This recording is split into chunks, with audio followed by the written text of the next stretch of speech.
Aceh kok ngapa-ngapa dikit-dikit mau merdeka, emang bantu apa aja sih? Kan banyak sering bertanya seperti itu. Itu yang saya bilang amnesia sejarah. Yang nyebut itu adalah orang-orang yang mohon maaf tidak tahu sejarah, orang yang bodoh. Kalau dia mau baca sejarah, ya zaman SMP, SD, sejarah itu jelas kok. Berapa besar jasa Aceh itu buat Republik ini. Secara simpelnya, tanpa Aceh Republik ini tidak ada. Jangan mikir kamu masih ada. Semua itu sudah menjadi negara federasi daripada Ratu Wilhelmina.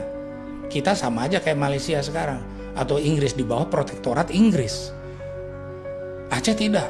Kami masih punya kedutaan di Singapura, punya kedutaan di Amerika, punya kedutaan di Turki, punya kedutaan di mana-mana.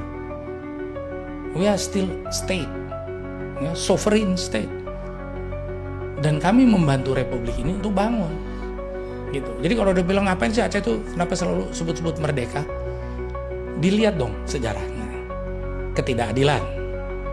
Kenapa kemarin waktu bencana ada ribut bilang merdeka? Saya katakan itu bukan aspirasi orang Aceh sebenarnya, tapi sebagian yang merasa bencana ini kok kita dibiarin saja.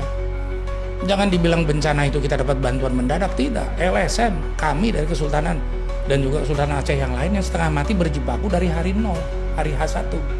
Bantuan dari pusat itu malah dibilang, maaf ya, Kepala BNPB menyatakan itu hanya besar di medsos. Statement yang saya bilang sangat bodoh. Saya tulis itu di koran.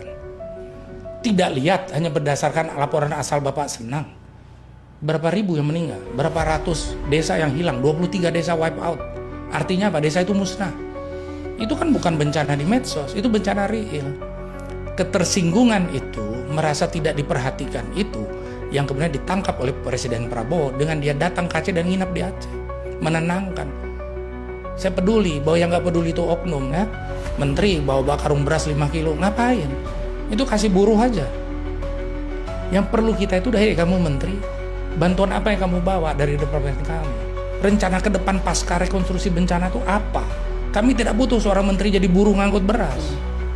Kami juga tidak perlu menteri yang hanya bawa beras 100 kilo ya, terus pamer-pamer dan TV, sore udah pulang.